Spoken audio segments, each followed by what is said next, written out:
Hello friend, আসসালামু আলাইকুম।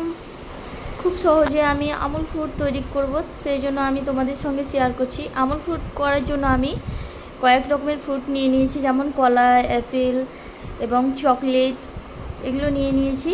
এবার এগুলোকে আমি কেটে নেব টুকরো টুকরো করে, তারপরে গ্লাসের মধ্যে দিয়ে দেব। আবারও আমি অ্যাপেল কাটা টুকরোগুলো দিয়ে দেব, ওপর থেকে আমুল ফুল দিয়ে দেব গ্লাসের মধ্যে।